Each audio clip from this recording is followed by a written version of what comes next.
ஏனென்றால் இன்றைக்கு ஒரு பலத்த ஆகாரம் உள்ள ஒரு செய்தியை நீங்க கேட்க போறீங்க. ஏனென்றால் இந்த முதலாம் வாரத்திலிருந்தே நம்மளுடைய சபை கர்த்தருடைய வருகைக்கு ஆயத்தமாக இருக்கிற ஒரு சபையாக காணப்பட வேண்டும் என்கிற ஒரு தாகத்தோடு தான் இப்பொழுது இந்த செய்தி நான் கொடுக்கிறேன்.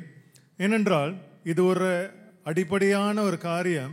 ஒருவேளை என்னுடைய ஆங்கில செய்தியெல்லாம் கேட்டிருந்தேன்னா இந்த செய்தியெல்லாம் நீங்கள் கேட்டிருப்பீங்க. நான் சபையிலையும் 1-2 இடத்துல நான் இதற்குரிய காரியங்களை நான் ஏற்கனவே நான் சொல்லியிருக்கிறேன். ஆனால் எத்தனை பேர் அதை நீங்கள் மனதில் வைத்திருக்கிறீங்கன்னு தெரியல. ஆனால் இப்பொழுது கடைசி காலத்தில் நாம் யாவரும் ஞானமுள்ள கிறிஸ்தவர்களாக நாம் இயேசு கிறிஸ்துடைய ஹல்லேலூயா நாம் இயேசு கிறிஸ்துடைய அறிவினால் நிரப்பப்பட்ட கிறிஸ்தவர்களாக இருக்க வேண்டும் என்பதுதான் இன்றைக்கு ஏசப்பாவுடைய விருப்பம். ஆனால் அதற்கு ஒரு காரணம் உண்டு. அது ஒரு மிக முக்கியமான ஒரு காரணம்.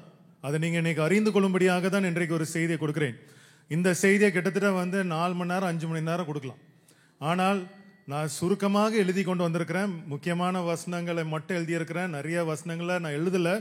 ஆனால் இதை யூடியூப்ல நான் வெளியிடும் பொழுது இதை விரிவாக நான் வெளியிடுகிறேன். ஆனால் இன்னைக்கு நீங்கள் இதை குறித்து ஒரு அண்டர்ஸ்டாண்டிங் உண்டாக வேண்டும்.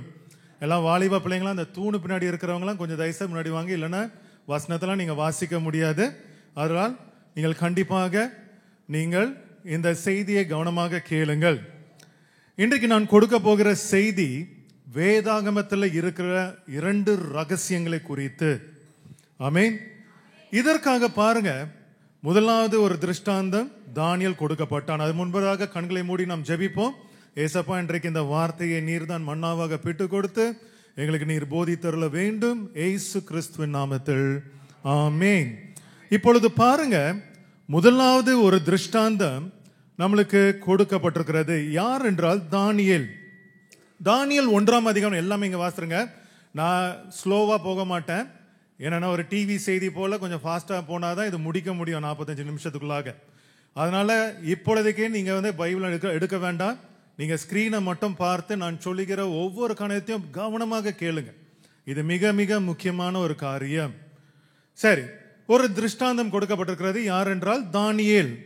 தானியேல் 1ஆம் அதிகாரம் 17ஆம் வசனத்தில் பாருங்க. இந்த 4 வாலிபருக்கு, யார் அந்த 4 வாலிபர்கள்? தானியேல், ஷாத்ராக், மேஷாக், ஆபேத்நேகோக்கு தேவன் சகல எழுத்திலும் ஞானத்திலும் அறிவையும் சமர்த்தியத்தையும் கொடுத்தார். தானியேலை சகல தரிசனங்களையும் சொப்பனங்களையும் அறியத்தக்க அறிவுள்ளவனாக்கினார். அப்படி என்றால் உங்களுக்கு எல்லாருக்குமே தெரியும், தாவீதுக்கு ஒரு விசேஷித்த ஒரு அறிவு தேவனால் கொடுக்கப்பட்டது. தாவீதுக்கு மாத்திரம் இல்ல, அவனோடு இருந்த ஷாத்ராக், மேஷாக், ஆபேத்நேகோ, தானியேலுக்கு மாத்திரம் இல்ல, அவனோட கூட இருந்த ஷாத்ராக், மேஷாக், ஆபேத்நேகோக்கு அப்படிப்பட்ட ஒரு அறிவு கர்த்தரால் கொடுக்கப்பட்டது. இதன்படியாக பாருங்க, தானியேல் நேபுகத்நேசருடைய ராஜாவுடைய அவருடைய கனவுகள், அவருடைய தரிசனங்கள் யாவற்றையும் அவன் புரிந்து கொண்டு அதற்கு ஒரு விளக்கத்தை கொடுக்கிறதை நாம் பார்க்கிறோம்.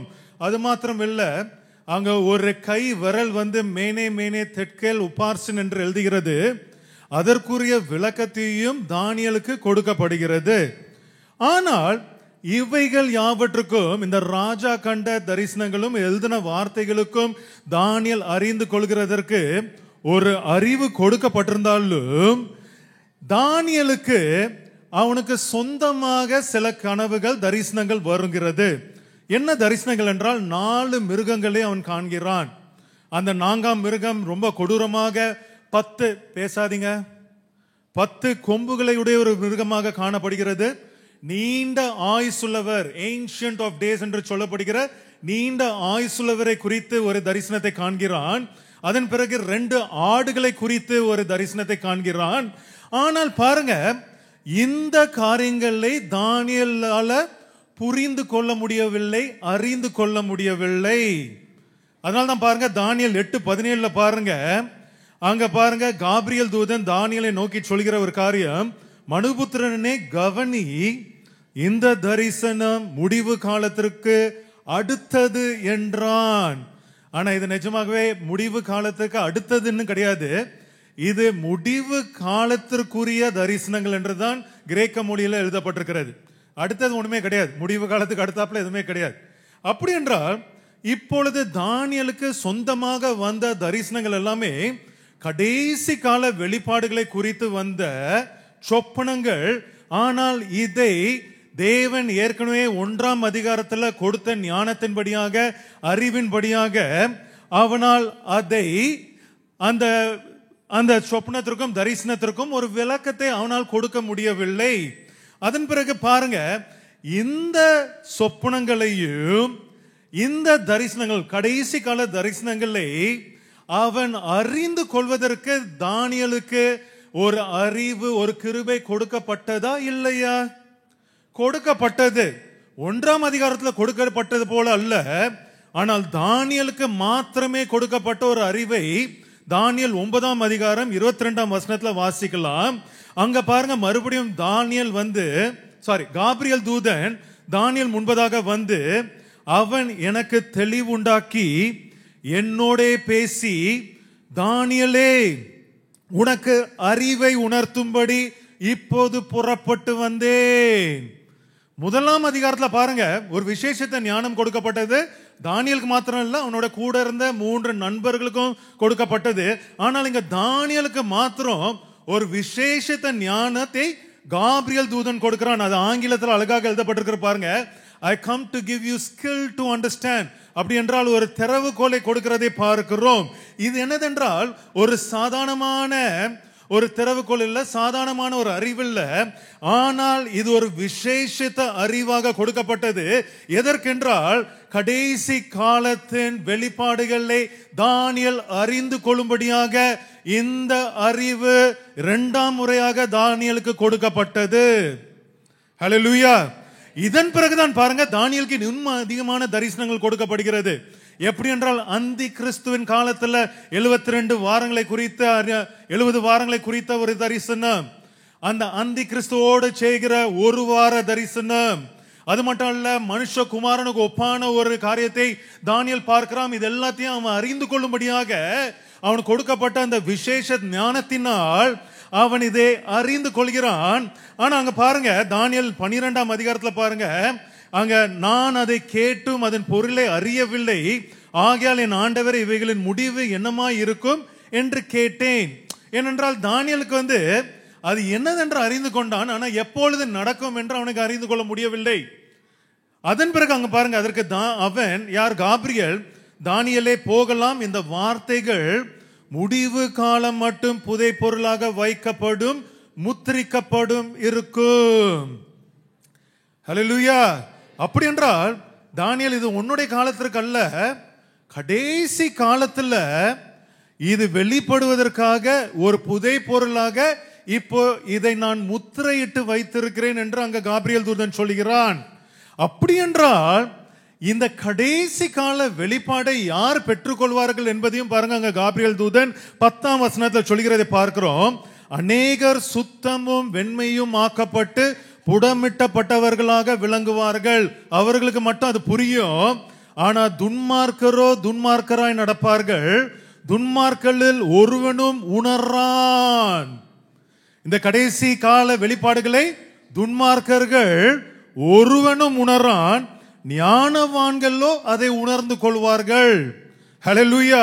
அப்படி என்றால் பாருங்க, கடைசி காலத்துல கர்த்தருக்கு உண்மையும் உத்தமமும் கர்த்தருடைய ஊழியத்தை நீங்கள் உண்மையாக செய்கிறவர்களுக்கு மாத்திரம்தான் இந்த வெளிப்பாடு வெளிப்படும். துன்மார்க்கருக்கு இது வெளிப்படாது என்று அன்றைக்கே தானியலுக்கு காபிரியல் சொல்லிவிட்டான். ஏன் இந்த திருஷ்டாந்தம் நம்மளுக்கு கொடுக்கப்பட்டிருக்கிறது? ஏனென்றால் இந்த கடைசி காலத்துல இன்றைக்கு கர்த்தர் நம்மளுக்கும் அவர் 2 திறவுகோல்களை கொடுக்கிறார். அந்த 2 திறவுகோல் தான் இந்த தேவனுடைய ராஜ்யத்தை குறித்த 2 மிக பெரிய ரகசியம். ஆமென். அப்படி என்றால் இந்த 2 ரகசியம் என்னது? இந்த 2 ரகசியங்களும் ஏன் நம்மளுக்கு மிக மிக முக்கியமானது? ஆமென். அப்படி என்றால் நீங்க எப்பொழுதுமே நீங்கள் ஆவிக்குரிய கிறிஸ்தவர்கள் நீங்க உணர்ந்து கொள்ள வேண்டும், உங்களுடைய ரட்சிப்பு 2 படிகள் உண்டு. உங்களுடைய ரட்சிப்புக்கு 2 படிகள் உண்டு. இயேசு கிறிஸ்து நிக்கோதேமிக்கு சொன்னது போல, இப்ப உடனே ஞானஸ்நானம் எடுத்த பிள்ளைங்களுக்கு நான் கவுன்சிலிங் கொடுத்திருப்பேன் இந்த வசனத்தை குறித்து. வாலிப பிள்ளைங்களா நல்லா கவனமாக கேளுங்க. யோவான் 3ஆம் அதிகாரம் 3ஆம் வசனத்துல பாருங்க.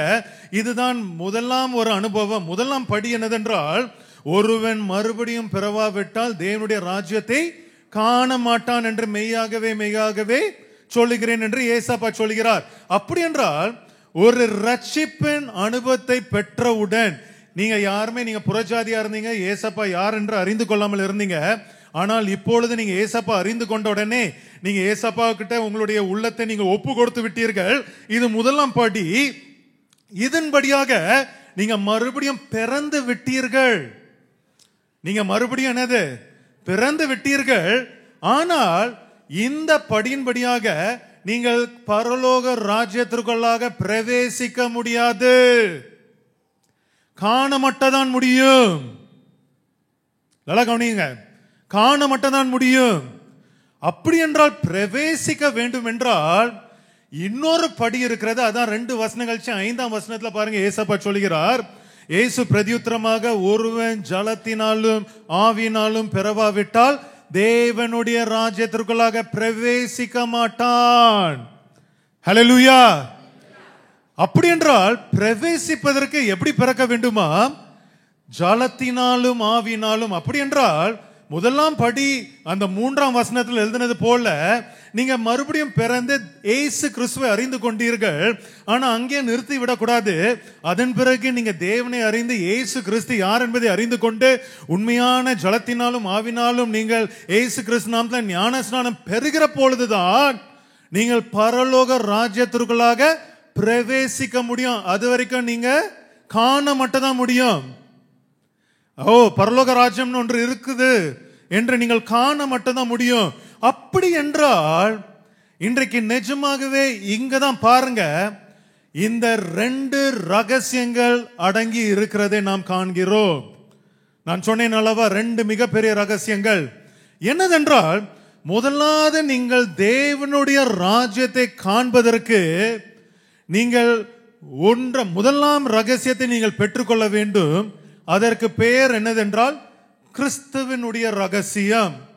இது நிறைய தடவை நான் சொல்லியிருக்கிறேன், ஆனா டீட்டெயில்டா நான் சொல்லியிருக்கேன்னு தெரியாது. நீங்கள் தேவனுடைய ராஜ்யத்தை காண்பதற்கு நீங்கள் அறிந்து கொள்ள வேண்டிய ரகசியம் என்னதென்றால், சொல்லுங்க எல்லாருமே, என்ன ரகசியம்? கிறிஸ்துவனுடைய ரகசியம். ஆனால் அது மாத்திரம் போதாது. இப்பொழுது நீங்கள் தேவனுடைய ராஜ்யத்திற்குள்ளாக பிரவேசிக்க வேண்டும். இந்த தேவனுடைய ராஜ்யத்திற்குள்ளாக நீங்கள் பிரவேசிப்பதற்கு உங்களுக்கு இன்னொரு ரகசியம் கொடுக்கப்பட்டிருக்கிறது. அது என்ன ரகசியம் என்றால், அது தேவ பக்திக்குரிய ரகசியம்.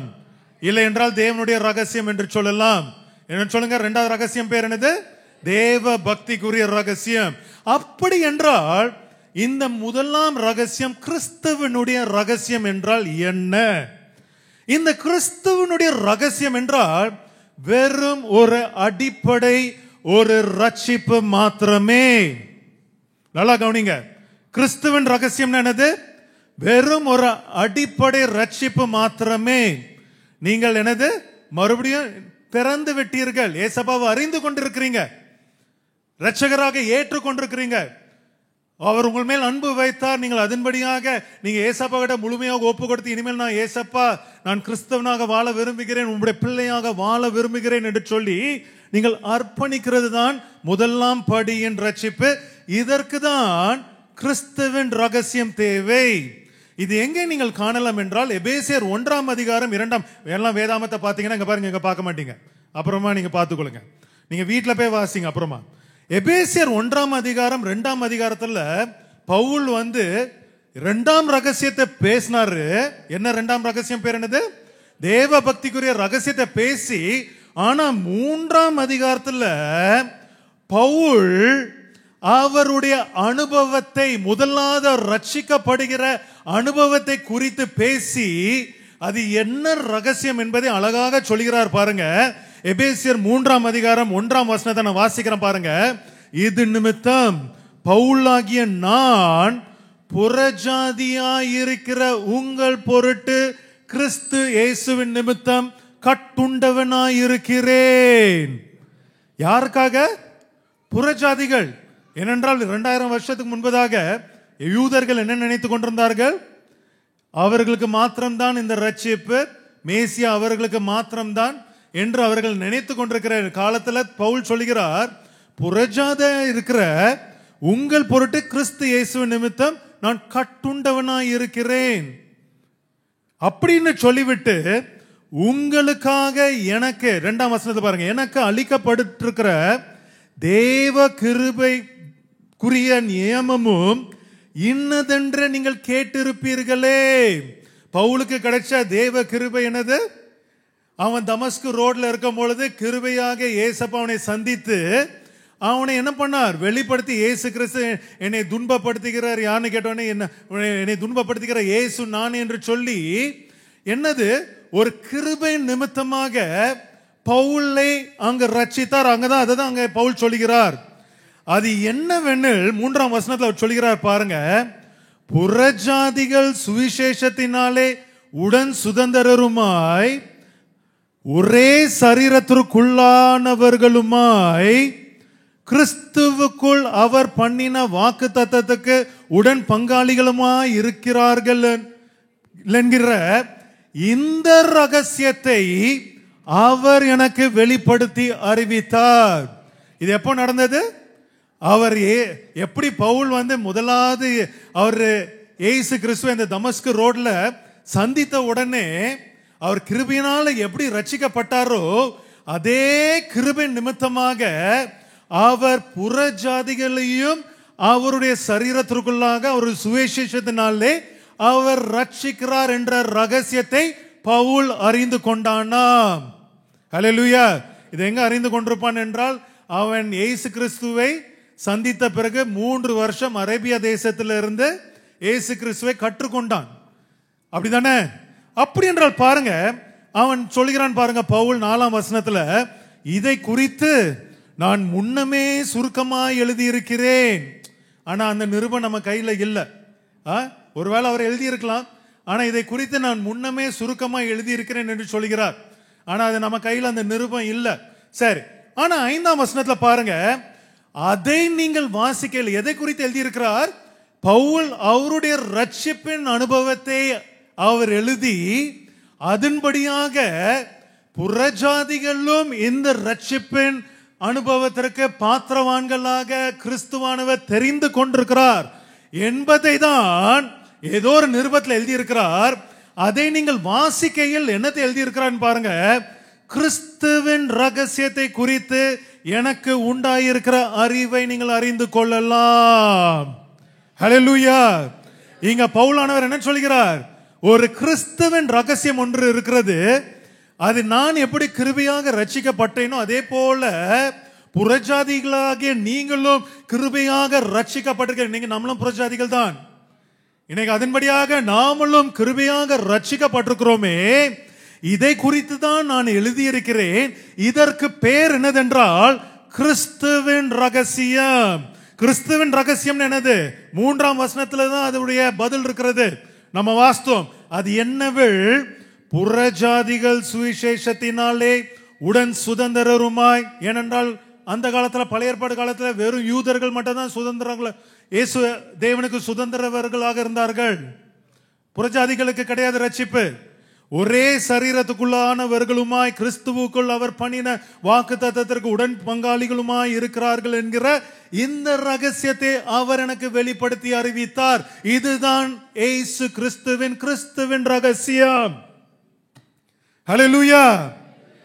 அதனால தான் பாருங்க, எபேசியர் 3ஆம் அதிகாரம் 6ஆம் வசனத்தில் அவர் சொல்கிறார் பாருங்க, இந்த ரகசியம் இப்பொழுது அவருடைய பரிசுத்த அப்போஸ்தலருக்கும் தீர்க்கதரிசிகளும் ஆவியானவராலே வெளிப்படுத்தப்பட்டிருக்கிறது போல முற்காலங்களில், அப்படி என்றால் பழைய ஏற்பாடு காலங்களில் மனுபுத்திரருக்கு இது அறிவிக்கப்படவில்லை.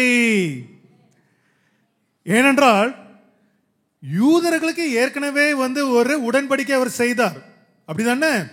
அவர் செய்து நான் உங்களை ரட்சிப்பேன், நானே உங்களுடைய இரட்சகர், நான் தான் உங்களுக்கு குமாரனாக வருவேன், பாலகனாக வருவேன், நான் தான் உங்களுக்கு மேசியாக வருவேன், இம்மானுவேலாக வருவேன் என்று அவர் சொன்னார்.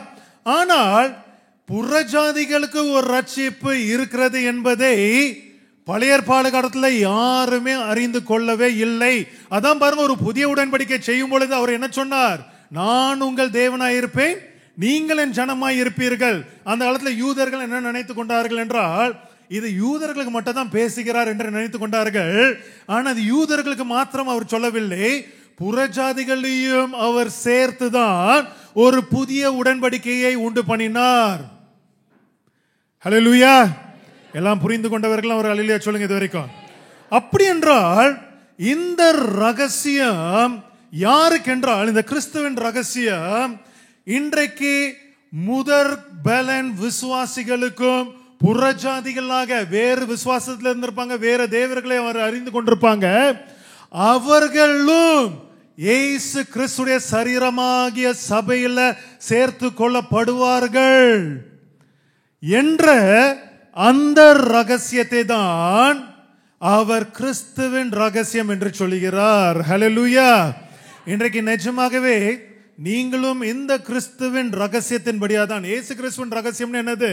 வெறும் உங்களுடைய ரட்சிப்பு, உங்களுடைய பேசிக் சால்வேஷன், அடிப்படை உங்களுடைய ரட்சிப்பு. நீங்களும் பாவிகளாக இருந்தீங்க, நீங்க ஏசாப்பாவுடைய பாதத்தில் விழுந்து ஏசாப்பா நீ மன்னியும் நீ ரட்சியும் என்று சொல்லும் பொழுது கிருபையாய் உங்களை ரட்சித்தார் அல்லவா? எப்படி ரட்சித்தார்? இந்த கிறிஸ்துவின் ரகசியத்தின்படியாக. எப்படி புறஜாதிகளாக நீங்களும் உடன் சுதந்திரவாளிகளாக மாற முடியும், அவருடைய சரீரமாகிய சபையில நீங்களும் சேர்த்து கொள்ளப்பட முடியும் என்று ஒரு ரகசியத்தை வைத்திருந்தார். அந்த ரகசியத்தின்படியாக தான் அவர் உங்களையும் ரட்சித்தார். இது நம்மளுடைய முதல் படி. ஆமென். இந்த கிறிஸ்துவின் ரகசியம்ங்கிறது என்னது? உங்களுடைய முதல் படி. அதனால தான் பாருங்க 8ஆம் வசனத்தில் அவர் சொல்கிறார் பாருங்க, பரிசுத்தவான்கள் எல்லாரிலும் சிறியவனாகிய நான் கிறிஸ்துவனுடைய அளவற்ற ஐஸ்வர்யத்தை புறஜாதிகளிடத்தில் சுவிசேஷமாய் அறிவிக்கத்தக்கதாக இந்த கிருபை எனக்கு அளிக்கப்பட்டிருக்கிறது. என்ன கிருபை? இந்த கிறிஸ்துவின் ரகசியம் என்கிற கிருபை அவருக்கு அளிக்கப்பட்டிருக்கிறது. அந்த கிருபையின்படியாக, அந்த கிறிஸ்துவின் ரகசியத்தின்படியாக யாருக்கு அவர் சுவிசேஷத்தை அறிவித்தார்? புறஜாதிகளுக்கு அறிவித்தார். ஹல்லேலூயா! அப்படி என்றால் இந்த ரகசியத்தை அறிந்து கொண்டவுடன் நீங்கள் பரலோக ராஜ்யத்துக்குள்ளாக பிரவேசிக்க முடியுமா? முடியாது. நீங்க பிறந்து விட்டீர்கள், நீங்க பிறந்து விட்டீர்கள், ஆனால் நீங்கள் தேவனுடைய ராஜ்யத்தை காண மட்டும்தான் முடியும். இன்னும் பிரவேசிக்கல. கிறிஸ்துவுடைய ரகசியத்தை நீங்கள் அறிந்து கொண்டு விட்டீர்கள், அதன்படியாக நீங்க ரட்சிக்கப்பட்டீங்க. இப்ப நீங்க சபைக்கு வரீங்க, ஆராதனை செய்கிறீங்க, எல்லாமே சரிதான். ஆனால் இன்றைக்கு பாருங்க, இங்கதான் எல்லா கிறிஸ்தவர்களும் இந்த அனுபவத்தை பெற்றவுடன் அங்கேயே அவங்களுடைய விசுவாசத்தை நிறுத்தி விடுகிறார்கள். இதற்கு பிறகு தேவனுடைய அறிவை அறிந்து ஆலோசனை பண்ணுகிற உணர்வில்லை, ஞான ஸ்நானம் எடுத்துக்கொள்கிறதில்லை. இன்றைக்கு தேவனுடைய ரகசியங்களை அறிந்து கொள்கிற எந்த உணர்வும் இல்லாமல் நான் ரட்சிக்கப்பட்டேன், ஆதலால் நான் பரலோகத்திற்கு நான் செல்ல முடியும், பிரவேசிக்க முடியும் என்று தங்களை தாங்களே ஏமாற்றிக் கொண்டு கிறிஸ்துவின் ரகசியத்தை மட்டும் பெற்றுக்கொண்டு வெறும் பால் குடிக்கிற உபதேசத்தில் மட்டுமே மாட்டிக்கொண்டிருக்கிறார்கள். புரிந்து கொள்றீங்களா இல்லையா? அதனால தான் பாருங்க, எபிரேயர் 5ஆம் அதிகாரத்தில் அங்க எச்சரிக்கப்பட்ட ஒரு காரியம், அங்க 2ஆம் பகுதியை பாருங்க, நீங்கள் கேள்வியில் மந்தம் உள்ளவர்களானபடியால் அதை விளங்க பண்ணுகிறது அரிதாயிருக்கும். காலத்தை பார்த்தால் இன்றைக்கு நீங்கள் தேவனுடைய ரகசியத்தை அறிந்து கொண்டு நீங்கள் போதகராய் இருக்க வேண்டும். ஆனால் கடைசி பக்கத்தை பாருங்க, நீங்க பலமான ஆகாரத்தை அல்ல, நீங்கள் இன்னும் பாலை குடித்து கொண்டு இருக்கிறீர்கள். ஆமென். இன்னைக்கு அநேக கிறிஸ்தவர்கள் அப்படிதான் காணப்படுகிறார்கள். ஏனென்றால் இந்த முதல் அனுபவம் இயேசு கிறிஸ்துடைய ரட்சிப்பை பெற்றுக்கொண்ட பிறகு இது போதும்பா, இதை கொண்டு நாம் பரலோக ராஜ்யத்துக்குள்ளாக நம்ம பிரவேசித்துக் கொள்ளவில்லாம் என்று அவர்கள் நினைத்து கொண்டிருக்கிறார்கள். ஆனா அவங்க பிரவேசிக்கிற பாத்திரங்கள் அல்ல, வெறும் காண்கின்ற பாத்திரங்களாக மாத்திரமே இருக்கிறார்கள். எத்தனை பேர் புரிந்து கொண்டீர்கள்? ஒரு அல்லேலூயா சொல்லுங்க பார்க்கலாம். அப்படி என்றால் நீங்கள் பரலோக ராஜ்யத்திற்குள்ளாக பிரவேசிக்க வேண்டும் என்றால் உங்களுக்கு தேவை இன்னொரு ரகசியம். அது என்ன ரகசியம்? தேவ பக்திக்குரிய ரகசியம். இந்த தேவ பக்திக்குரிய ரகசியத்தை தான் பாருங்க, பவுல் கொலோசியர் 2ஆம் அதிகாரத்தில் அவர் எந்த சபைக்கு எழுதுகிறார் என்றால், இன்றைக்கு ஆவிக்குரிய கண்களில் நாம் பார்க்க வேண்டும். அவர் கொலோசு சபைக்கு மட்டும் எழுதல, அங்க 1ஆம் வசனத்தை பாருங்க, உங்களுக்காகவும் லவோதிக்கியாவில் இருக்கிறவர்களுக்காகவும். தேவ பக்திக்குரிய ரகசியத்தை எந்த சபைக்கு எழுதுறாரா? இன்னைக்கு ஆவிக்குரிய கண்களால் பாருங்க, லவோதிக்கியா என்ன சபை? இன்னைக்கு கடைசி கால அவிசுவாச சபை லவோதிக்கியா. இந்த சபைக்கு தான் அவர் எழுதுகிறார், உங்களுக்காகவும் லவோதிக்கியாவிற்கும் சரீரத்தில் என் முகத்தை காணாது இருக்கிற மற்ற எல்லாருக்கும் மிகுந்த போராட்டம் எனக்கு உண்டு என்று நீங்கள் அறிய விரும்புகிறேன். அதன் பிறகு அவர் சொல்கிறார் பாருங்க, 2ஆம் வசனம் 3ஆம் வசனம் தான் ரொம்ப முக்கியம். அவர்களுடைய இருதயங்கள் தேற்றப்பட்டு அவர்கள் அன்பினால் இணைக்கப்பட்டு. எதை நீங்கள் அறிந்து கொள்ள வேண்டும் என்று அங்க சொல்கிறார் பாருங்க, பிதாவாகிய தேவனுக்கும் கிறிஸ்துவுக்கும் உரிய ரகசியத்தை அறிந்து கொள்கிற உணர்வின் பூரண நிச்சயத்தினுடைய எல்லா ஐஸ்வர்யத்திற்கும் நீங்கள் உரியவர்களாக வேண்டும் என்று இப்படி நான் விரும்புகிறேன் என்று அங்க பவுல் சொல்கிறார். ஹல்லேலூயா. லவோதிக்கியா சபை, கடைசி கால சபைக்கு இன்னொரு ரகசியம் வேணும். நீங்க பரலோக ராஜ்யத்துக்கு நீங்க பிரவேசிக்க வேண்டும் என்றால் இன்னொரு ரகசியம் நீங்கள் கடைபிடித்து இருக்க வேண்டும். அது என்ன ரகசியமா? அது தேவனுடைய ரகசியம், இல்லை என்றால் தேவ பக்தியுடைய ரகசியம். ஆனால் நான் நிஜமாகவே சொல்லுகிறேன், இப்படிப்பட்ட முக்கியமான வசனங்களை தான் பாருங்க மொழிபெயர்ப்புல சாத்தான் கை வைத்து விட்டான். ஏனென்றால் பாருங்க, அடுத்த ஸ்லைடு காட்டுங்க. அடுத்தது ஏனங்க அந்த ஆங்கில ஸ்லைடை காட்டுங்க. இது பழைய ஆங்கிலம் கிரேக்கில் பாருங்க, to the knowledge of the mystery of God என்று எழுதப்பட்டிருக்கிறது. ஆனால் அந்த மிஸ்ட்ரி ஆஃப் காட் வெறும் ரகசியம் என்று தமிழ் வேதாமத்தில் எழுதி விட்டார்கள். ஆனால் அடுத்த ஸ்லைடை காட்டுங்க.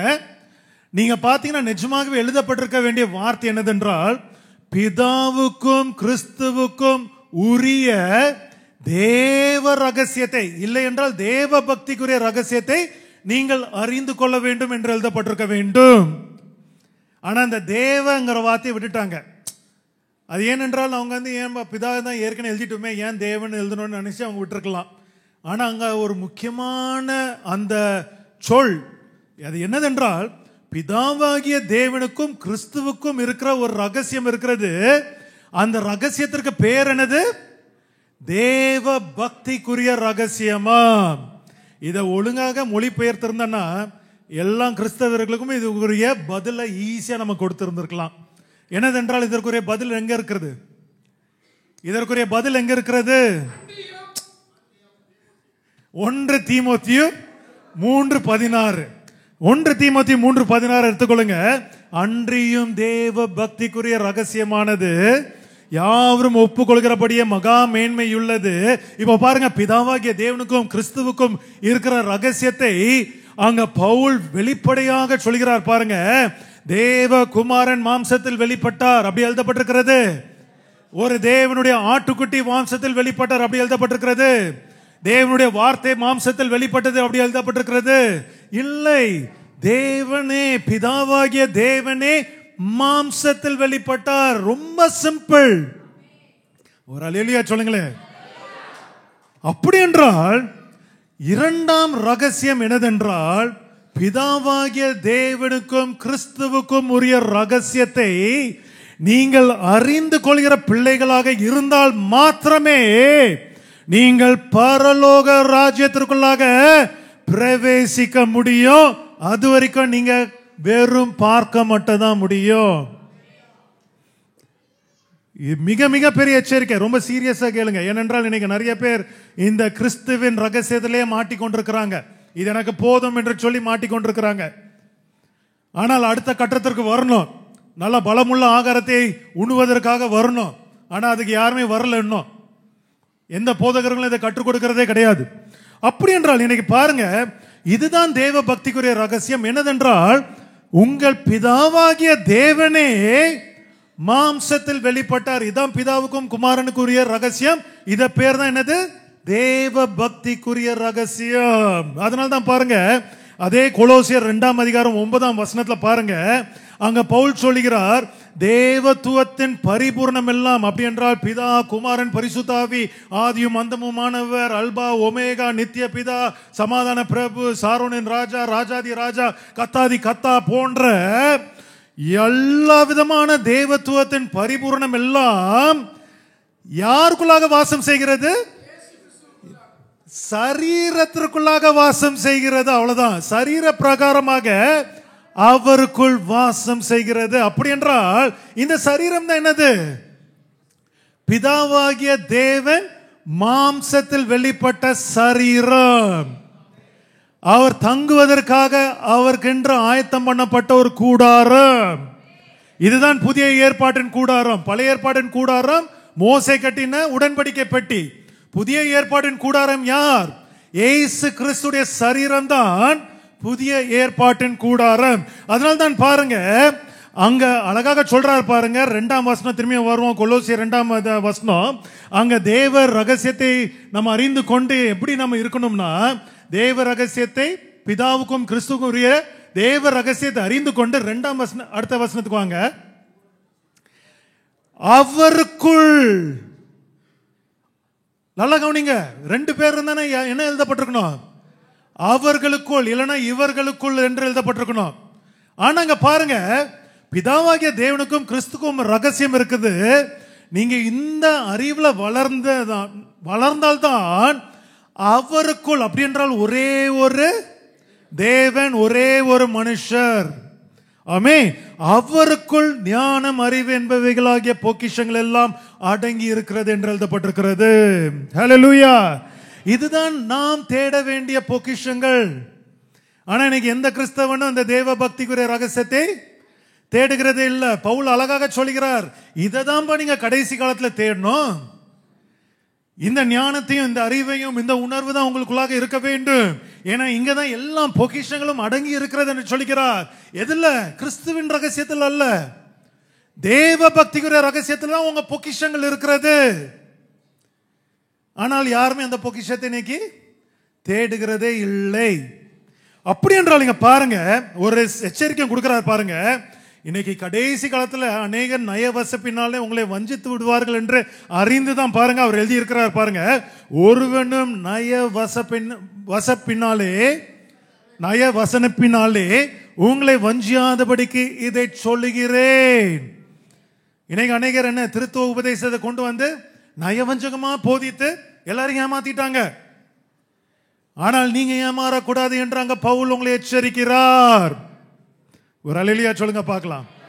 ஹல்லேலூயா.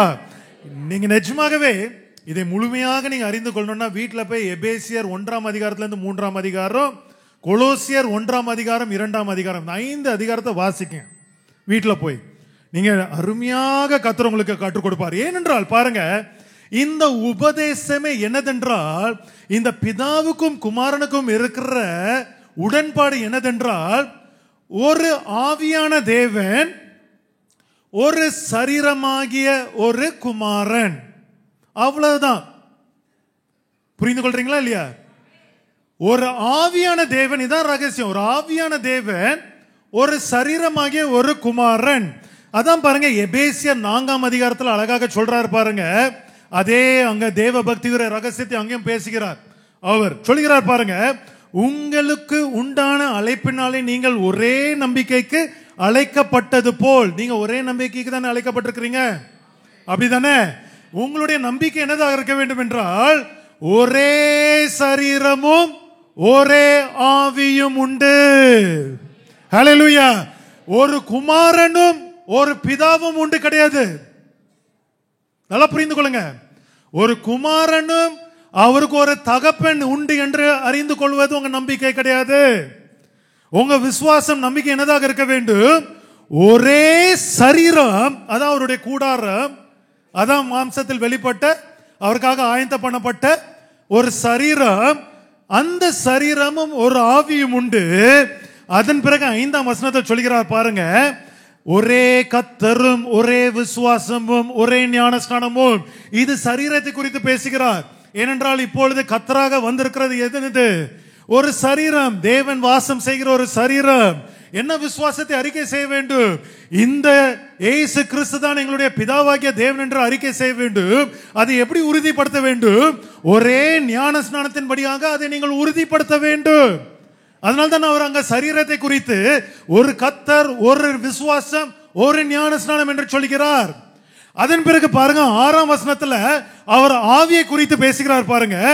எல்லாருக்கும் ஒரே தேவனும் பிதாவும் உண்டு. அவர்தான் ஆவி. ஒரு ஆவி, ஒரு சரீரம், 2 நபர்கள் கிடையாது. ஒரு ஆவி, அவர் வாசம் செய்கிறதுக்கு ஒரு சரீரம். ரொம்ப எளிமையாக நீங்க புரிந்து கொள்ளலாம். அப்படி என்றால் எல்லாருக்கும் ஒரே தேவனும் பிதாவும் உண்டு. அவர் எல்லார் மேலும் எல்லாரோடும் உங்கள் எல்லாருக்குள்ளும் இருக்கிறவர். எப்படி? அவர் ஆவியா இருக்கிற தேவனா இருக்கிறபடினால. ஹல்லேலூயா. புரிந்து கொள்கிறீர்களா இல்லையா? ஆமே. அப்படி என்றால் இன்னைக்கு நிஜமாகவே இன்னைக்கு நாம் இந்த கிறிஸ்து யார் என்பதை நாம் அறிந்து கொள்ள வேண்டும். ஹல்லேலூயா. ஆனா வேதாகமத்துல சில காரியங்கள் வாசிக்கும் போது குழப்பமா இருக்கும். ஏன் தெரியுமா? 2000 வருஷத்துக்கு முன்பதாக திருத்துவ உபதேசம் கிடையாது. அது 200 வருஷத்துக்கு பிறகுதான் ஆரம்பித்தது.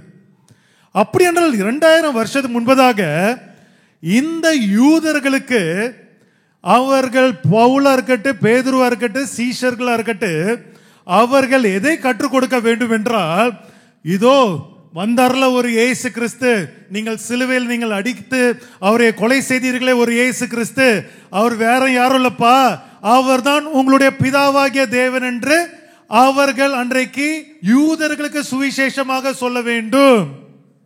ஹல்லேலூயா. இது தேவ பக்திக்குரிய ரகசியம். அதே புறஜாதிகளுக்கு அவர்கள் எப்படி சுவிசேஷம் சொல்லி இருப்பாங்க?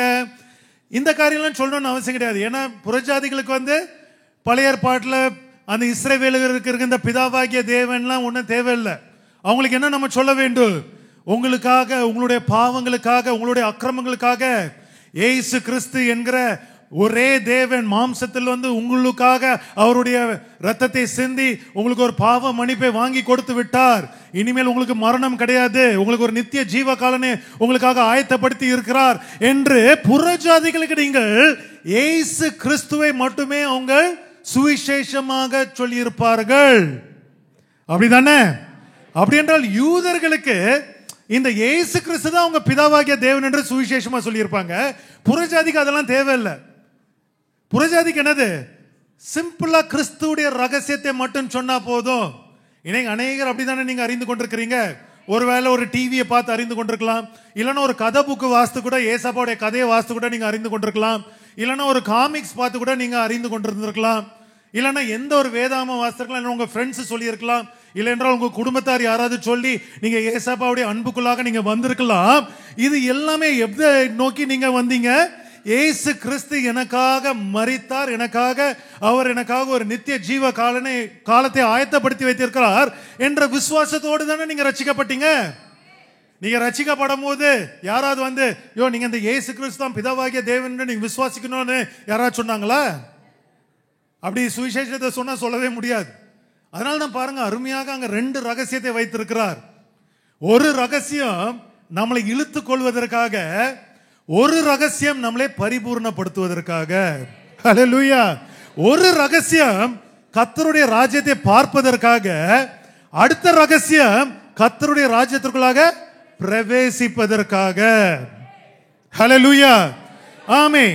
அதனால தான் பாருங்க, நீங்க நிஜமாகவே எந்த கிறிஸ்தவனும் இன்னைக்கு கிறிஸ்துவை அறிந்து கொள்ளவே இல்லை. இன்னைக்கு அந்த அவல நிலை தான் இன்னைக்கு காணப்படுகிறது. அதான் பாருங்க, எபேசியர் 4ஆம் அதிகாரம் 20ஆம் வசனம் 21ஆம் வசனத்துல பாருங்க, நீங்களோ இவ்விதமாய் கிறிஸ்துவை கற்றுக்கொள்ளவில்லை. இன்னைக்கு எல்லாம் கிறிஸ்தவர்களுக்கு இந்த வசனத்தை வாசிக்கலாம். நீங்க யாருமே கிறிஸ்து யாருன்னே நீங்க கத்துக்கொள்ளவே இல்லை. நீங்க 2ஆம் மனுஷன் சொல்றீங்க, அவர் சகோதரன் சொல்றீங்க, சில பேர் தூதன் சொல்றாங்க. நீங்க கிறிஸ்து யாருன்னு உங்களுக்கு புரியவில்லையே. ஏனென்றால் அங்க சொல்றார் பாருங்க, அடுத்த வசனத்தை அழகாக, இந்த கிறிஸ்து யார் என்றால் இயேசுவினிடத்தில் உள்ள சத்தியத்தின்படியே நீங்கள் அவரிடத்தில் கேட்டறிந்து அவரால் போதிக்கப்பட்டீர்களே. அப்ப 2000 வருஷம் முன்னாடி நிறைய பேர் கேட்டிருப்பாங்கல்ல, ஏசப்பாவோட பிரசங்கம் காதால கேட்டிருப்பாங்கல்ல. அப்ப ஏசப்பா சத்தியம்னு எதை சொன்னார்?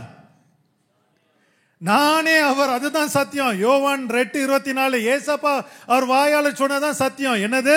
நானே அவர் என்று நீங்கள் விசுவாசியா விட்டால் உங்கள் பாவங்களில் சாவீர்கள். யார் அந்த அவர்? அவர் பிதாவை குறித்து பேசினார். அதுக்கப்புறம் 32ஆம் வசனத்துல அழகாக எல்லாத்தையும் ரவுண்ட் பண்ணி அவர் சொல்லுகிறார், இதுதான் சத்தியம், இந்த சத்தியத்தை அறிவீர்கள், சத்தியம் உங்களை விடுதலையாக்கும் என்று சொல்லிவிட்டார். அப்படி என்றால் எபேசியர் 4:21 இயேசுவினிடத்திலுள்ள சத்தியத்தின்படி என்றால் என்ன அர்த்தம்? என்ன சத்தியத்தை குறித்து இங்க வேதாகமம் பேசுகிறது? ஏசப்பா போதித்த சத்தியம் என்று சொல்லுகிறது. நீங்க அவர் பேசுறத காதால கேட்டறிந்தீங்களே, அந்த சத்தியத்தை தான் நான் சொல்லுகிறேன் என்று நாங்கள் சொல்லுகிறார். அது என்ன சத்தியம்? இந்த இயேசு கிறிஸ்து தான்ப்பா உங்களுடைய பிதாவாகிய தேவன் என்கிற அந்த சத்தியத்தை நீங்கள் அறிவீர்கள். இதை அறிந்து கொண்டீர்கள் என்றால் நீங்கள் கிறிஸ்துவை கற்றுக்கொண்டிருந்திருப்பீங்க.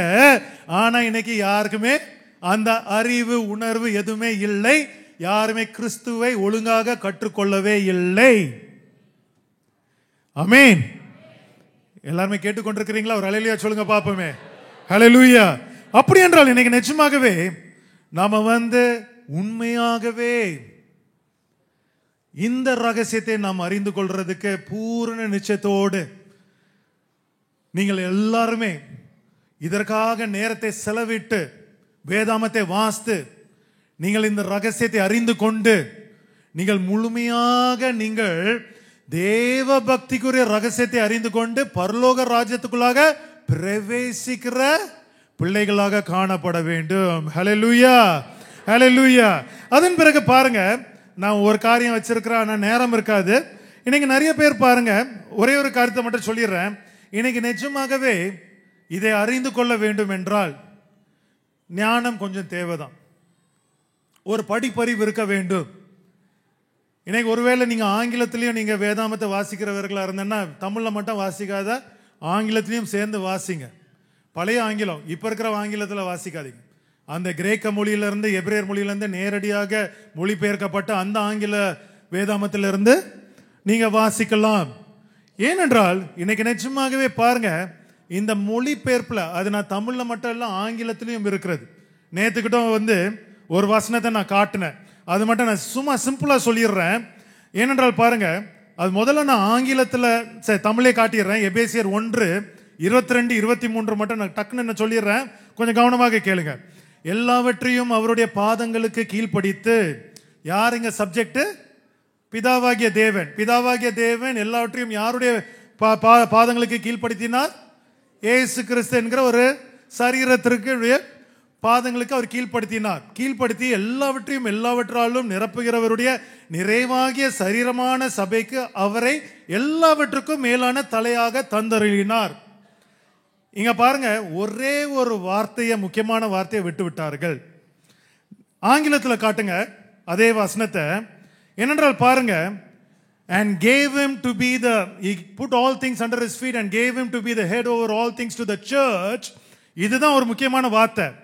which is his body. his bodyனா யாருடைய பாடி? இங்க சப்ஜெக்ட் யாரு? பிதாவாகிய தேவன். அப்படி என்றால் நீங்க கிரேக்க மொழியில் என்ன எழுதப்பட்டிருக்கிற என்றால், இந்த சரீரம் பிதாவாகிய தேவனுடைய சரீரம் என்று எழுதப்பட்டிருக்கிறது. ஒரு சின்ன வார்த்தையில் எவ்வளவு வார்த்தை. அப்படி என்றால் நான் பாருங்க தமிழ்ல எப்படி எழுதப்பட்டிருக்கணும்னு காட்டுறேன் பாருங்க. எல்லாவற்றையும் அவருடைய பாதங்களுக்கு கீழ்ப்படுத்தி எல்லாவற்றையும் எல்லாவற்றாலும் நிரப்புகிறவருடைய நிறைவாக அவருடைய சரீரமான, அந்த அவருடைய வார்த்தையை தான் விட்டுட்டாங்க, his body. அவருடைய யார் அந்த அவரு? பிதாவாகிய தேவன். பிதாவாகிய தேவனுடைய சரீரமான, அது இயேசு கிறிஸ்துடைய சரீரம், இரண்டாம் மனுஷனுடைய சரீரம் கிடையாது. நம்மளுடைய தேவன், பிதாவாகிய தேவனுடைய சொந்த சரீரம். புரிந்து கொள்றீங்களா இல்லையா? ஆமென். அவருடைய சரீரமான சபைக்கு அவரை, யார் அந்த அவர்? அடுத்த அவரு கிறிஸ்துவை அந்த சரீர எல்லாவற்றுக்கும் மேலான தலையாக தந்தருளினார். ஹல்லேலூயா. இந்த ஒரு சின்ன வார்த்தையில பாருங்க எவ்வளோ மாற்றுதல். அதனால நான் சொல்கிறேன், இதை தான் நீங்க தேடி ஓடணும்னு பவுல் கொலோசியர் 2ஆம் அதிகாரம் 2ஆம் வசனத்தில் சொல்லியிருக்கிறார். பிதாவாகிய தேவனுக்கும் கிறிஸ்துவுக்கும் உரிய ரகசியத்தை நீங்கள் அறிந்து கொள்கிற பூர்வ நிச்சயத்தினோடு நீங்கள் ஓடுகிற பிள்ளைகளாக காணப்பட வேண்டும். ஏனென்றால் அவருக்குள் தான் எல்லா பொக்கிஷங்களும் அடங்கி இருக்கிறது.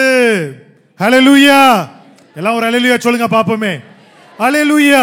இன்னைக்கு நிஜமாவே சும்மா அசால்ட்டா இருக்காதீங்க. ரொம்ப முக்கியமான காரியம். ஏன்னா இது எல்லாமே சொல்றது ஒரு முக்கியமான காரியத்தை சொல்ல வருகிறேன். நல்லா கவனமாக கேளுங்க.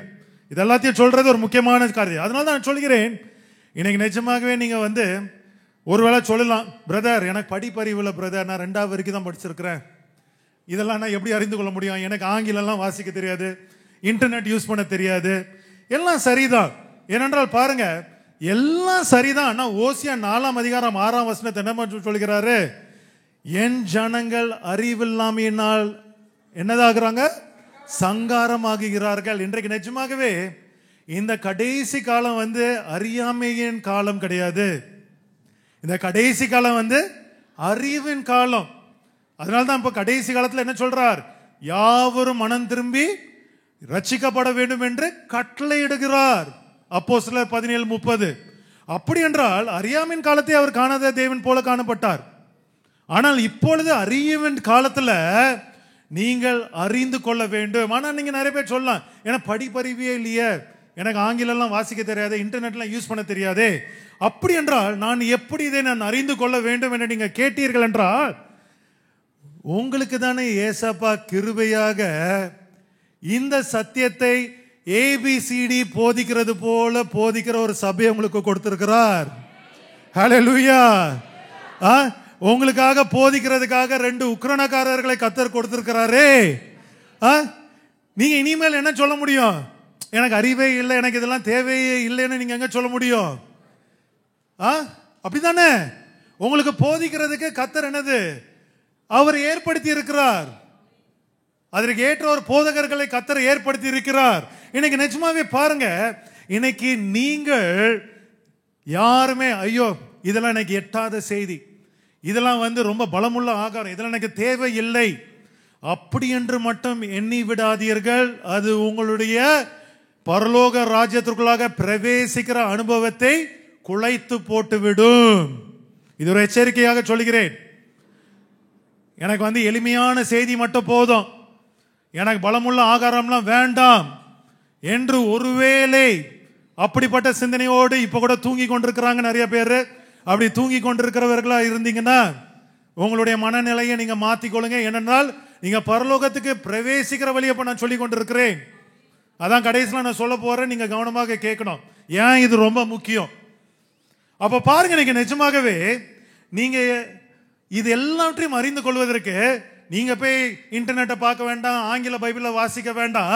உங்களுக்கு தான் கற்றுக் கொடுக்கறதுக்கு என்னைய ஒரு எகிப்தில் இருக்கிற போல எல்லா சபைக்கும் கொண்டு போய் அங்க இருக்கிற எல்லா காரியத்தையும் அறிந்து கொண்டு இந்த சபை கொண்டு வந்த நோக்கமே எதற்காக? இது எல்லாத்தையும் அறிந்து கொண்டு இன்னைக்கு உங்களுக்கு போதிக்கிறதுக்காக தானே கர்த்தர் ஆயத்தப்படுத்தி இருக்கிறார். அப்படித்தானே? அப்படி என்றால் நீங்க என்ன சாக்கு சொல்ல முடியும்? ஏசப்பா ராபின் பிரதர் கொடுக்கிற செய்தி இல்ல, ஸ்டீஃபன் பிரதர் கொடுக்கிற செய்தி இல்ல, எனக்கு ஒண்ணுமே புரியல, தூங்கிட்டேன், அப்படியா சொல்ல முடியும்? இன்னைக்கு நிஜமாவே பாருங்க, இங்க தான் நான் ஒரு காரியத்தை சொல்லிக்கிறேன். இதுதான் முக்கியமான ஒரு காரியம். இதை சொல்றதுக்கு தான் நான் வந்தேன். ஒரு 5-10 நிமிஷத்துல நான் முடிச்சிருவேன், சரிங்களா? ஆனா கவனமா கேளுங்க. இன்னைக்கு அநேகர் இந்த கிறிஸ்துவனுடைய ரகசியம் மட்டும் போதும், தேவ பக்தியுடைய ரகசியம்லாம் நம்மளுக்கு தேவையில்லை என்று சொல்லி நிறைய கிறிஸ்தவர்கள் வாழ்ந்து கொண்டிருக்கிறார்கள். ஏற்கனவே நான் சொல்லிவிட்டேன். இன்னைக்கு நிஜமாகவே இன்னைக்கு நிறைய நல்ல கிறிஸ்தவர்கள் இருக்கிறார்கள். ஆனால் இயேசு கிறிஸ்துவ நாமத்தில் ஞானஸ்நானம் எடுக்காமல் இருக்கிறார்கள். ஏன் ஞானஸ்நானம் எடுக்கவில்லை என்றால் அவர்கள் கிறிஸ்துவை அறிந்து கொள்ளவில்லை, கற்றுக்கொள்ளவில்லை. ஏன்னா கிறிஸ்துவை நீங்க கற்றுக்கொண்டிருந்தீர்கள் என்றால் கிறிஸ்துவுடைய சத்தியத்தை நீங்கள் அறிந்து கொண்டிருப்பீங்க. இந்த கிறிஸ்து தான் அந்த பிதாவாகிய தேவன் அறிந்து கொண்டு ஒரே தேவன் விசுவாசத்தை அறிக்கை செய்து இயேசு கிறிஸ்து நாமத்தில் ஞானஸ்நானம் எடுத்திருப்பார்கள். ஆனா இன்னைக்கு தான் எந்த சபையும் ஞானஸ்நானத்தை போதிக்கிறதே இல்லையே, எடுக்கவே வேண்டாம் என்று சொல்கிறார்களே.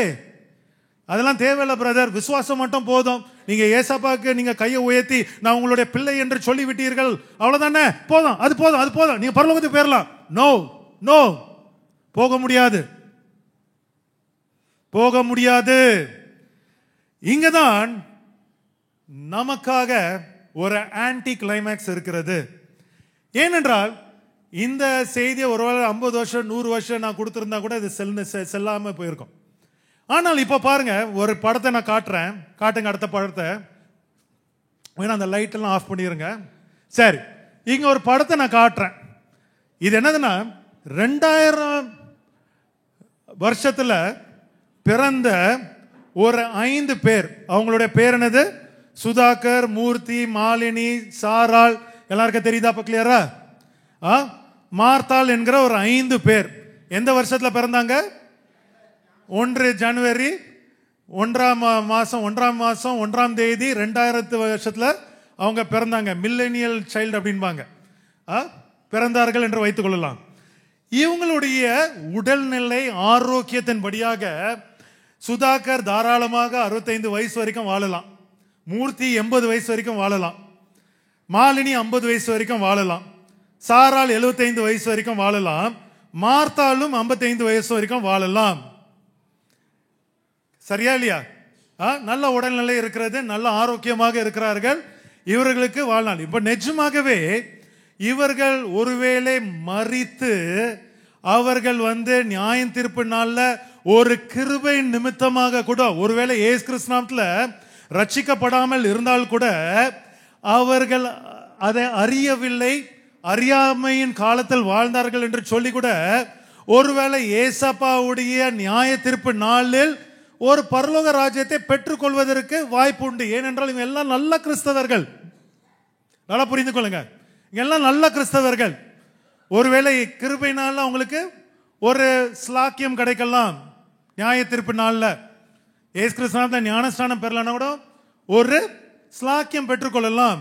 ஆனால் ஒருவேளை, அடுத்த படத்தை காட்டுங்க, ஒருவேளை ஒரு 25 வருஷத்துல 2025ஆம் ஆண்டுல சபை எடுத்துக்கொள்ளப்படுதல், ஏசப்பாவுடைய வருகை வந்துவிட்டது என்றால் இவர்கள் அந்த கடைசி காலத்துல நியாய தீர்ப்புல கிருபையை மேன்மை பாராட்டும் இப்படிலாம் சொல்றாங்கல்ல, இந்த கிருபை எதுவுமே இல்லாமல் இயேசு கிறிஸ்து நாமத்துல ஞான ஸ்நானம் பெறாதபடினால இவர்கள் கைவிடப்பட்டவர்களாக காணப்படுவார்கள். நல்லா கவனித்து கேளுங்க.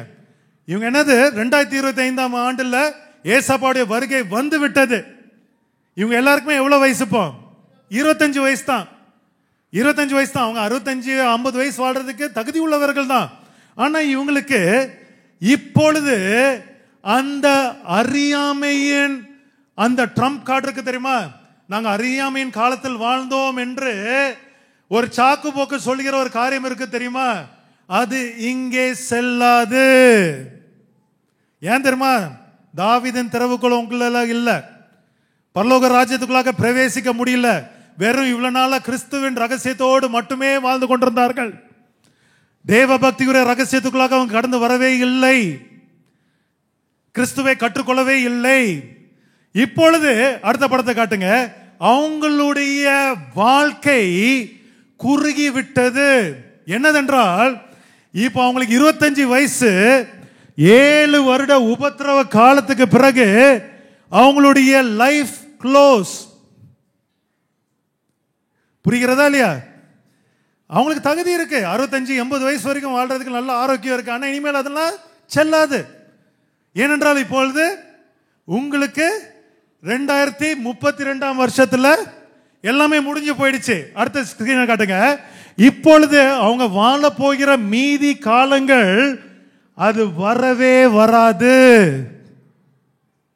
அப்படி என்றால் இந்த 5 நல்ல கிறிஸ்தவர்கள் இப்பொழுது பரலோக ராஜ்யத்திற்குள்ளாக பிரவேசிக்க வேண்டும் என்றால் இந்த குறுகிய 7 ஆண்டுல இரத்த சாட்சிகளாக மரிக்க வேண்டும். இதெல்லாம் சுலபமான காரியம்லாம் கிடையாதுங்க. இதெல்லாம் ஈஸியான காரியம் கிடையாது. போன வருஷம் அப்பா கொடுத்த செய்தி கேட்டிங்களா? தலையை வெட்டுவான், காலை வெட்டுவான், ரேப் பண்ணுவான், எல்லா உறுப்பையும் அறுப்பான், நகத்தை பிடுங்குவான், கண்ணை பிடுங்குவான், உங்களை சுட்டு சுட்டு கொள்ளுவான். இப்படிலாம் உங்களை துன்பப்படுத்துகிற வேலையில் நீங்கள் ஏசப்பா நாமத்தை சொல்வீங்களா? இல்லைன்னா என் கையில் ஐயோ என்னை எல்லாம் தாங்க முடியல, என் கையில் 6 சீக்கிரமாக முத்திரையிடுங்க அப்படின்னு சொல்லுவீங்களா? இன்னைக்கு நானே எடுத்து ஒரு குண்டூசி வச்சு உங்களுக்கு குத்துனேன்னா தாங்க முடியுமா உங்களால? இது குண்டூசிலாம் கிடையாது, இது ஒரு பெருங்குண்டு. அப்படி என்றால் இன்றைக்கு பாருங்க, கிறிஸ்துவின் ரகசியத்தை மட்டும் அறிந்த இந்த 5 நல்ல கிறிஸ்தவர்களுடைய வாழ்க்கை இங்கே முடிந்து விட்டது. அவங்களுக்கு ஒரு 7 வருஷம் கிரேஸ் டைம் கொடுக்கப்படுகிறது. இதோட எல்லாமே க்ளோஸ். உங்களுக்கு கிருபையின் காலம்லாம் கிடையாது.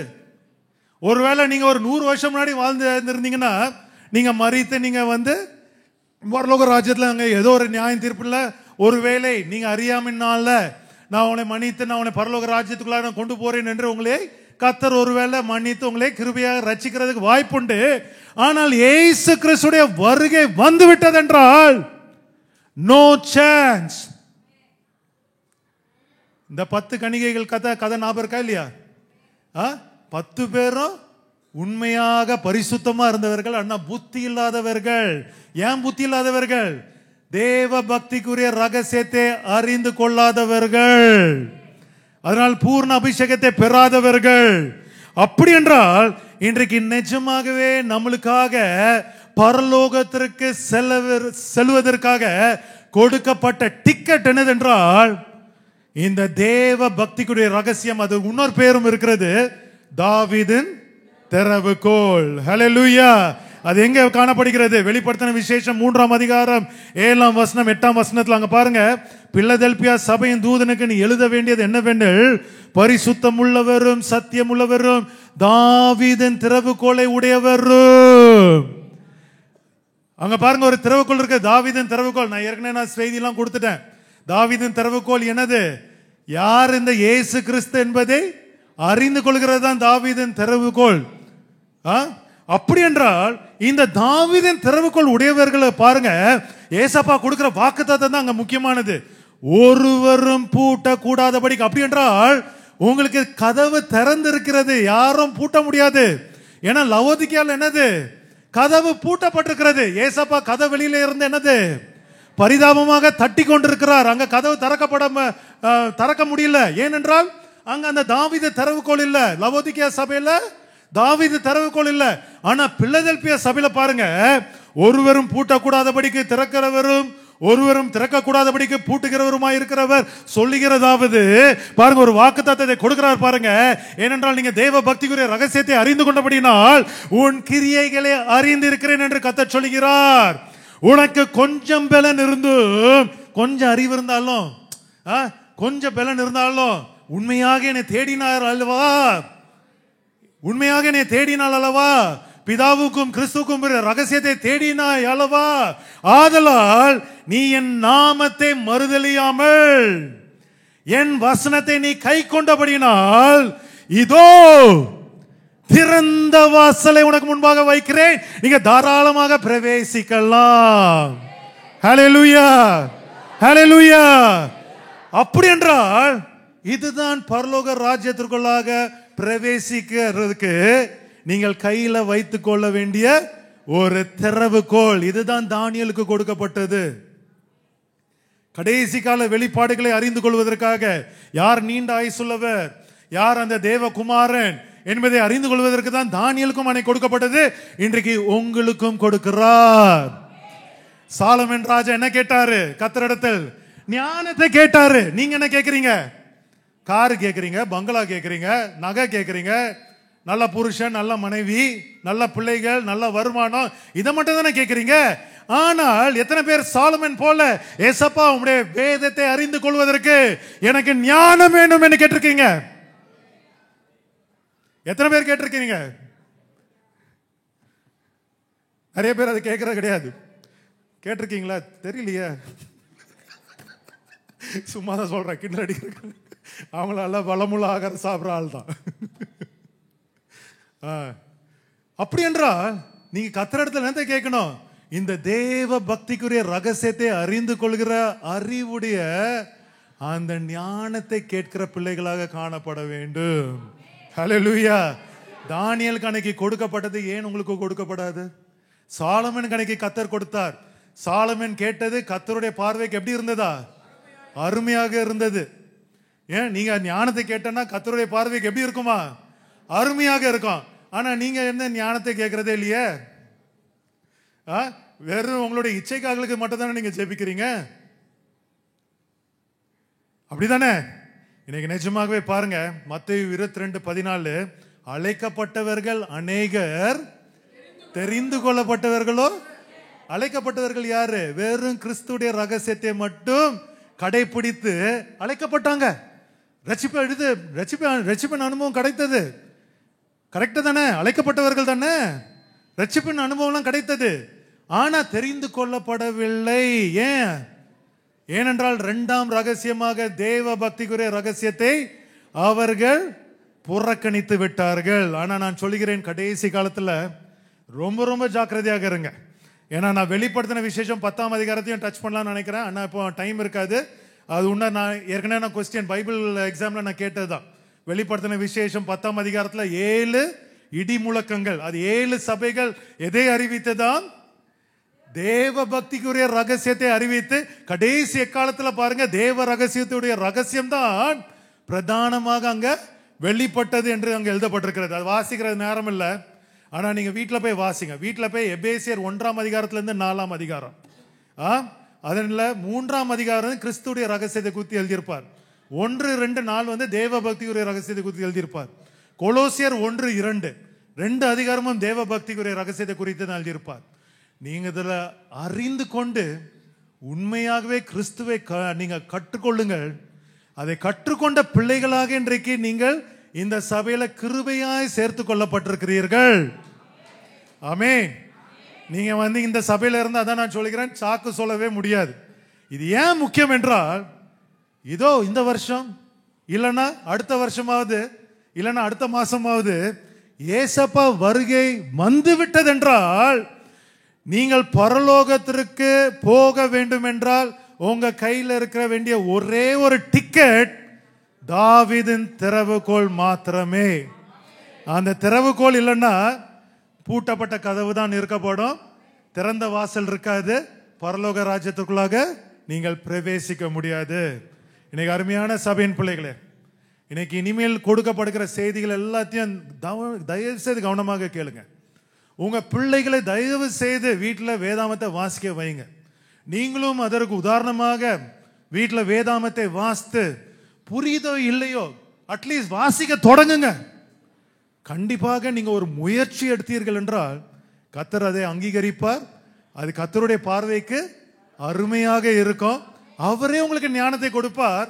அதுக்கப்புறம் நீங்க பைபிள் வாசிக்கும் போது உங்களுக்கே தெரியாத வெளிப்பாடுகள், அர்த்தங்கள் எல்லாம் வெளிப்படும். இதை நான் அனுபவித்திருக்கிறேன். அதனால தான் நான் தைரியமாக சொல்கிறேன். இதே அனுபவத்தை நீங்களும் பெற்றுக்கொள்ள வேண்டும். எந்த ஒரு தர்க்கமும் சந்தேகமும் இல்லாமல் தைரியமாக இந்த உலகத்தில் வாழணும். எத்தனை பேருக்கு வந்து ஏசப்பா வருகையில நான் எடுத்துக்கொள்ளப்படுவேன் என்ற ஒரு விசுவாசம் இருக்கிறது? இதுல கூட கொஞ்சம் பேர் தான் கை தூக்குறீங்க. அப்புறம் நிறைய பேர் விசுவாசம் இல்லையா, தைரியம் இல்லையா, ஒருவேளை பயம் இருக்கோ, ஏதோ ஒரு சின்ன ஒரு திகில் இருக்கோ, நிஜமாவே நான் கரெக்டா இருக்கேன்னா தப்பா இருக்கிறேன்னா ஒரு திகில் இருக்கிறதோ? நான் நிஜமான்னு சொல்லுகிறேன், இன்றைக்கு கேட்ட வார்த்தையின்படி, ஏன் இந்த வார்த்தை இன்னைக்கு முதலாம் வாரமே நான் கொடுத்தேன் என்றால், இனிமேல் ஜாக்கிரதையாக இருங்க. இனிமேல் அசட்டை பண்ணாதீங்க. ஐயோ ஸ்டீஃபன் பிரதர் கொடுக்குற செய்தி, ராபின் பிரதர் கொடுக்குற செய்தியெல்லாம் என் தலைக்கு எட்டுறதே இல்லை. எப்போதான் அவங்க ஆசீர்வாதம் செய்தி கொடுப்பாங்க, செழிப்பான செய்தியை கொடுப்பாங்க. நான் சொல்கிறேன், இதுதான் உண்மையான ஆசீர்வாதம். இதுதான் உண்மையான ஆசீர்வாதம். இந்த ஆசீர்வாதத்திற்காக தான் கர்த்தர் உங்களை ஆயத்தப்படுத்தி கொண்டிருக்கிறார். எங்க கொண்டு போவதற்கு? பரலோகத்திற்கு கொண்டு போவதற்காக. அதனால் யாவரும் ஆயத்தத்தோடு இனிமேல் வார்த்தைக்கு நீங்கள் செவி கொடுங்க. இந்த வார்த்தை உங்களை வழி நடத்தட்டும். இதுதான் உங்களுக்கு தீபமாக இருக்க வேண்டும். இதான் உங்களுடைய விசுவாசமாக இருக்க வேண்டும். இந்த வார்த்தையில் இருக்கிற சத்தியத்தை நீங்கள் அறிந்து கொண்டால் மாத்திரமே நீங்கள் கிறிஸ்துவை நீங்கள் கண்டுகொள்வீர்கள், கற்றுக்கொள்வீர்கள், பரலோக ராஜ்யத்திற்குள்ளாக நீங்க பிரவேசிக்க முடியும். ஆமென். எல்லாருமே எழுந்து நிற்போமாக.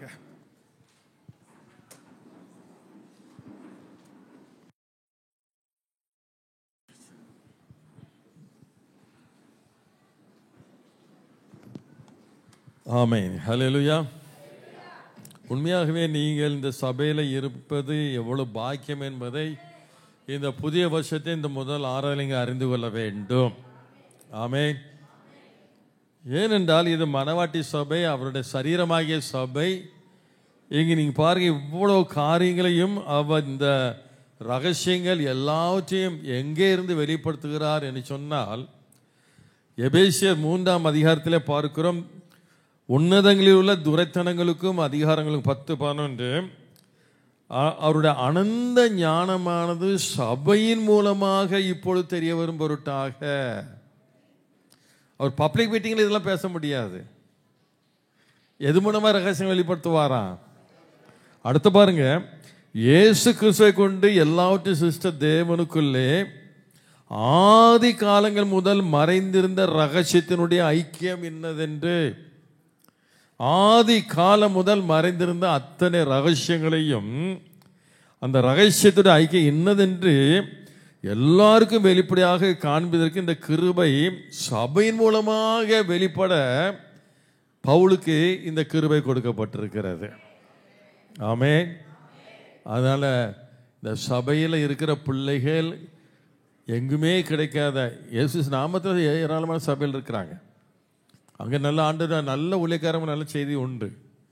ஆனால் இன்றைக்கு உங்களை இந்த சபையில் வைத்திருக்காருன்னு சொன்னால், அருமையான தேவனுடைய பிள்ளைகளே, நீங்கள் இந்த உன்னதமான ரகசியத்தை அறிந்து உண்மையாக இன்னும் பால் குடிக்கிற பிள்ளைகளாக அல்லாமல் பலமான ஆகாரத்தை சாப்பிட்டு ஆண்டோட வரைக்கு ஆயத்தமாக வேண்டும் என்பதற்காகத்தான். இதுதான் உண்மையான ஆசீர்வாதம். ஆமாம். ஏன்னு சொன்னால், ஒரு வார்த்தை சொல்கிறேன் பாருங்க, நீதிமானே ரட்சிக்கப்படுவது அரிதானால் பக்தி இல்லாதவனும் பாவியும் எங்கே நிற்பான். இது உங்கள் கண்ணு முன்னால் இருந்துக்கிட்டே இருக்கணும். இந்த வார்த்தையெல்லாம் நீங்கள் அசட்டை பண்ணிடாதீங்க. இது முக்கியமான ஒரு காரியம். அது மட்டும் இல்லை, உங்களுக்கு கொஞ்சம் தெளிவாக சொல்லிடுறேன். ஒரு நிமிஷம்தான். கிறிஸ்துவின் ரகசியம் என்ன சொன்னதான் அது எளிமையாக புரிகிறக்கு, இன்னும் கூட அதை அறியாமல் இருக்கிறவங்களுக்காக சொல்லிடுறேன். கிறிஸ்துவின் ரகசியம் தேவனுடைய ராஜ்யத்தை காண்கிற ஒரு அனுபவம் தான். அழகாக சொல்கிறாரு, நீ மறுபடியும் புறவாட்டா, அதான் கிறிஸ்துவ ரகசியம். தேவனுடைய ராஜ்யத்தை காண மாட்டாய் என்று மெய்யாகவே மெய்யாவனுக்கு சொல்லுகிறேன். ஆனால் அடுத்தது தான் தேவ பக்திக்குரிய ரகசியம், பிதாவாகிய தேவனுக்கும் கிறிஸ்துக்குள்ள ரகசியம். இதை அறிந்ததான் நீ ஜனத்தினாலும் ஆவியினாலும் புறவாவிட்டால் தேவனுடைய ராஜ்யத்தில் பிரவேசிக்க மாட்டாய் என்று மெய்யாகவே மெய்யாகவே எனக்கு சொல்லுகிறேன். அதுதான் 2வது ரகசியம். அப்போ தேவனுடைய ராஜ்யத்தை காண்பது என்பதுனா உங்களுக்கு அழகாக சொல்லியிருக்கிறேன். நிறைய பேர் ஞாபகம் இருக்கும். இந்த பிகேனுக்கு வர்றீங்க, நீங்கள் தூரத்துலேருந்து விசாரிச்சுட்டு வர்றீங்க, ஐயா எங்கே பிகேனே வெப்பேரியில் பிகேன்னு ஒரு இடம் இருக்காம, ஒரு அமுதா ஸ்கூல் ஒன்று இருக்காம, எங்கே இருக்குன்னு கேட்டு வர்றீங்க. இப்படி போங்க ஐயா, அப்படி போங்க, அப்படி வாங்கன்னு கடைசியாக என்ட்ரு பண்ணிங்க வந்துட்டீங்க. வந்த உடனே பிகேனில் ஸ்கிட்மோர் ஹாலை பார்த்தீங்க. ஓ, இதான் ஸ்கிட்மோர் ஹாலா காண்கிற அனுபவம். அப்போ நீங்கள் ஸ்கிட்மோர் ஹாலை பார்த்துட்டு, ஓ நான் ஸ்கிட்மோர் ஹாலை பார்த்துட்டேன்னு சொல்லி அப்படியே உட்காந்துருச்சுன்னா எப்படி இருக்கும்? எப்படி இருக்கும்? காண்கிற நீங்கள் என்ன பண்ணணும்? ஸ்கிட்மோர் ஹாலுக்குள்ள பிரவேசிக்கணும். அப்போ எப்படி பிரவேசிப்பீங்க?